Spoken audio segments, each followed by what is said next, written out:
in front of the public, and then we'll go to questions. Oh, well, I mean, I know the fellas are excited, to play a game in front of our fans and hit somebody else, and they're probably tired of hearing my voice. But I mean, practices have been well, no major injuries. The guys have done a really good job of competing and getting better, a little bit better every day. And we obviously everybody saw the Louisville score last night, so it's always good to get an attention getter. That, man, these teams they're coming in because they're trying to get a win. And we have to respect our opponents, and regardless of the name on the front. And we want to be the aggressor and the team that's the hungriest. So looking forward to it. I'm I go from being nervous to being excited to you can feel like it's coming, and so I'm trying not to let it impact the way we approach practice or how I deal with people, and so that's been quite interesting. Thank you, Coach. We'll start with questions. The first one goes to Tim Fitzgerald. Hey, Coach, how are you? Doing well. You didn't have a media day, and I'm just wondering if this was to make sure you're using your practice time for practice and not kind of getting those hours in on, talking to guys like this. What were your thoughts behind that? Well, first thing is I didn't know it was a requirement. It's not. And I thought the Big 12 was our media day, and really we got so much to do, and just trying to keep that time that we get with them real sacred and together and moving in the right direction. Okay, with that in mind, what is the kind of place this team's in right now? Still, you got to see them in the game to kind of get a better evaluation? Yeah, I like our talent. I think we've got some talent. I think we've got some competitive guys. I think we've got some guys who have won and know how to win. And so, and they get along. So I like the group. How challenging has it been to take all those different pieces coming from different directions, different programs, different philosophies, and trying to get them into what Jerome Tang wants the basketball team to look and feel like?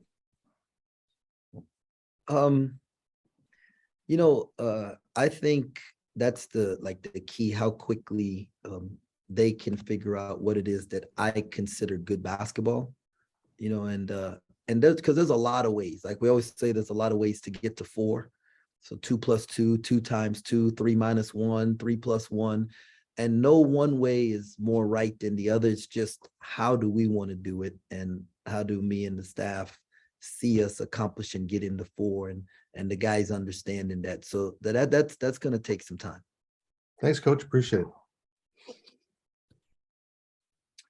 Thanks, Tim. Next question to Todd Lebo, WHB in Kansas City. Hey, Coach, I wonder, we haven't seen a Jerome Tang team yet, right? So if people are watching this tomorrow night and things are going well, what's that look like? What are people going to look at and say, that's the way you want basketball to be played? We are guarding, we're rebounding, and we're sharing the ball, taking practice shots. And you mentioned the guys are fired up about this. How fired up and excited are you for your first time on the sideline in the first seat with your program, even though it's not a real game yet? No, it's real. It's real, because y'all gonna write real articles if we don't win this thing, right? So it's real, and I am excited. I'm excited. I'm nervous. Just all I don't what shows up on the scoreboard and whether the ball goes in the hole. That's it's going to happen some nights, and it's not going to happen some nights. I just want to see our guys really, really compete and share the ball. We do those two things, it would be steps in the right direction. Thanks, Coach. Good luck. I should say share the ball with us, not with the other team. Thanks, Todd. Next question, and Tim Everson from the Manhattan Mercury. Hey, Coach, how are you doing? Doing well, Tim. Starting lineup wise, has that kind of been drawn up yet, or is that going to be more of a decision for tomorrow? Again, pretty like I am not married to a starting lineup, so it's the guys who compete the hardest and during the week in preparation. And so, I know there's still a couple guys out there that it's close with, and sometimes I just don't like guys being comfortable, thinking they can, so every day.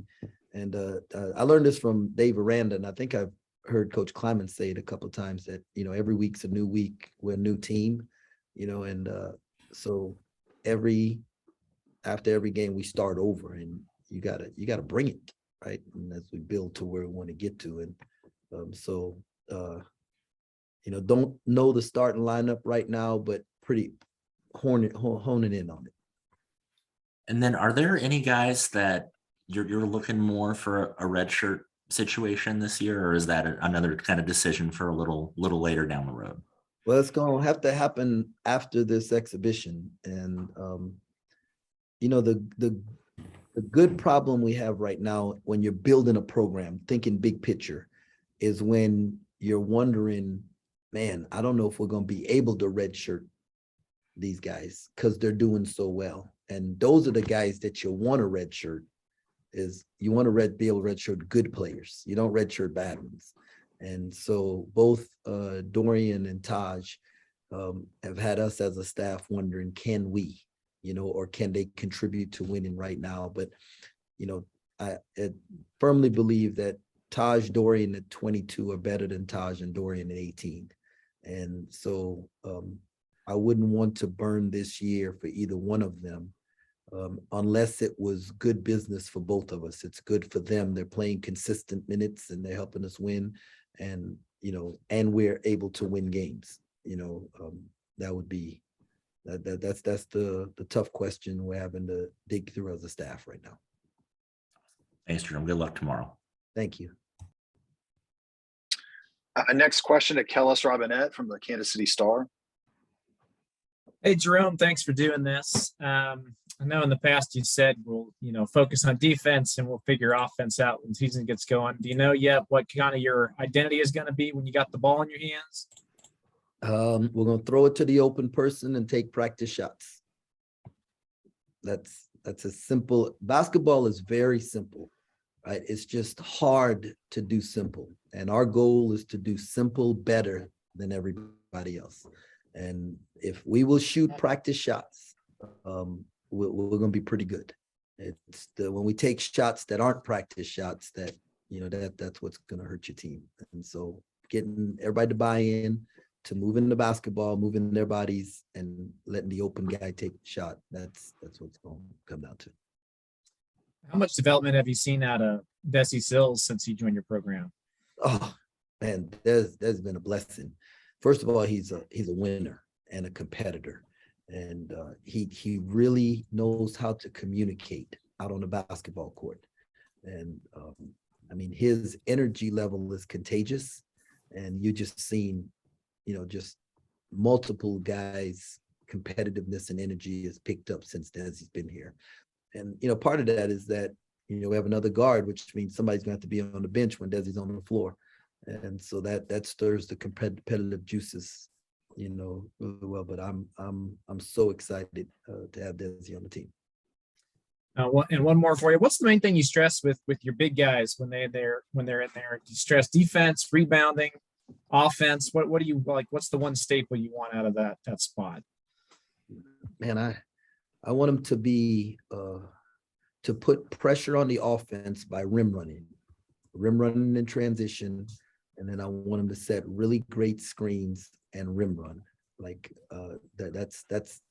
they are, if they will rim run, they will impact the defense by making a second defender have to help. And if a second defender has to help, it's going to create an opening for somebody else. And so they're doing that. And then, catch and finish, and it sounds very simple, but it's hard to do. but we're going to do simple better. All right. Thanks, Jerome. Good luck tomorrow. Thanks, Kellis. Next question to Alec Bussey from EMA Online. Hey, Coach. Good afternoon. Thanks for doing this. I guess my question kind of centers around what you said in your opening statement about the team being anxious to hit and practice against someone else, in your words. Do you have any concerns or expectations heading into this, that there might be a slow start or anything along those lines? Well, not at home. I think the excitement of being at home is gonna. We're gonna start fast. So I don't mean we'll start well, but we're gonna start fast. And then part of being at home in front of a crowd for the first time is maybe slowing down, not being as fast, taking a deep breath, and not pitching the ball all over the place. And so as a coach, I'm concerned about our turnovers the first game at the start, because we are too anxious. And then to follow up with that, you talked about being a little bit concerned about your turnovers, just being a little anxious with it being the first game. Where has the team been with that in practice, and how confident are you that that's something that can potentially get rectified before the end of the year? No, well, I'm pretty confident we know how to rectify it. And, the bench does wonders for guys valuing the ball more. And since we have depth, guys, I just don't want one mistake to lead to two. Basketball is a game of mistakes. Mistakes are going to happen. We just can't turn it over and then hang our head. We got to sprint back and make the next right play.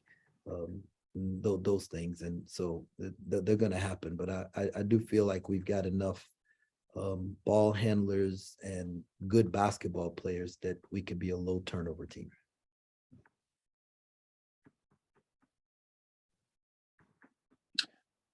Next question to Arnie Green.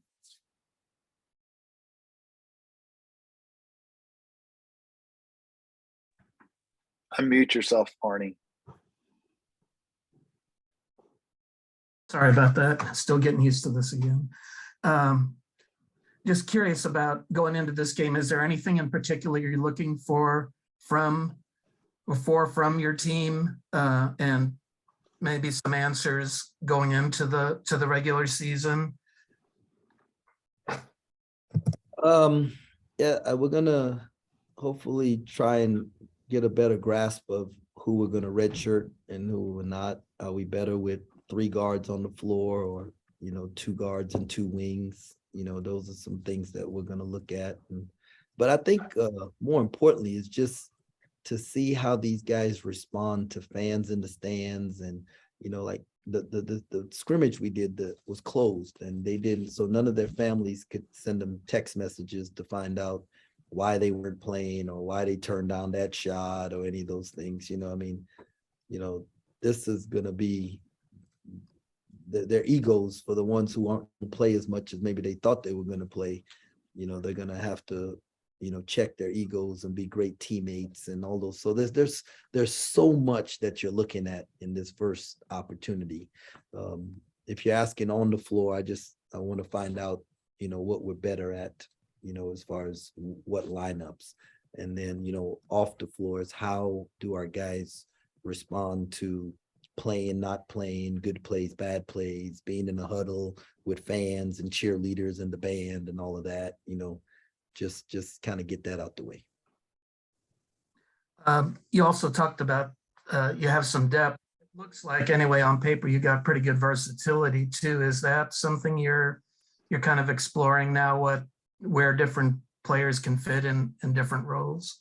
Yeah, it's it's a work in progress. The good thing about it is, like, in our league, there are a variety of teams. Everybody's not cookie cutter. So some guys who may play a lot one night because of matchups may not play as much the next night because of matchups. But we do have, I feel like we have enough that we could, like, whatever anybody throws at us, we can have an answer for. Appreciate it. Thanks. Next question to Michael Goins from Go Power Cat. Hey, Coach, have you been able to identify one or two of your best ball handlers so far? Yeah, Marquise Noel and Desi Seals are both terrific ball handlers. They're good playmakers, and they can both make shots, and so that really helps you.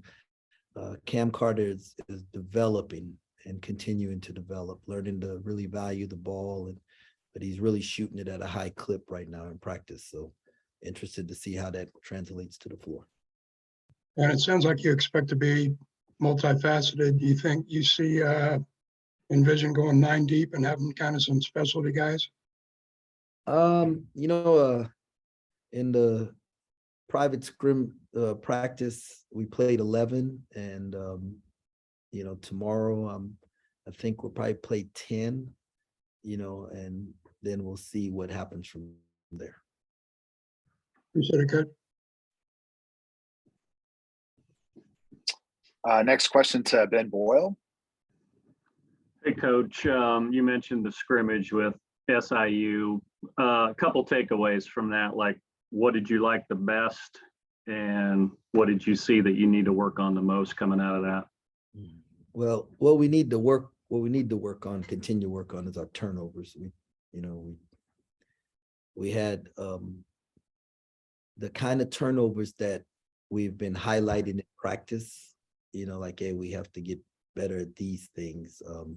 Just the first live action, guys reverted to their old habits, and in the first half. The second half, we did a much better job of taking care of the basketball. What I liked was that when the other team made a run, they actually took the lead on us for a little bit. We didn't panic. We, settled down, regrouped, kept doing what we do, and was able to push the lead back to double digits in the second half. And so that type of maturity I liked seeing that from our guys.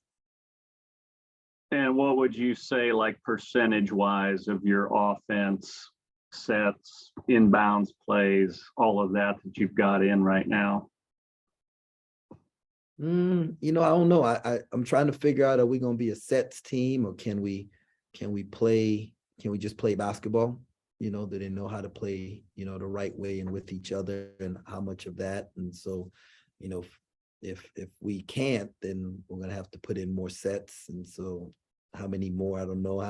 How much can this group absorb? Because it's not just about having it in, it's about being able to execute it, and not to be playing and not thinking. And so we're learning all of that right now with the team. Thanks. We'll see you tomorrow. Yes, sir. Thank you. Any other questions for Coach before we let him go? Going. Okay. Coach, we appreciate the time. We'll see you tomorrow night. Well, appreciate you guys. Looking forward to seeing you tomorrow. Thanks, Okay. Coach. Thank you, guys.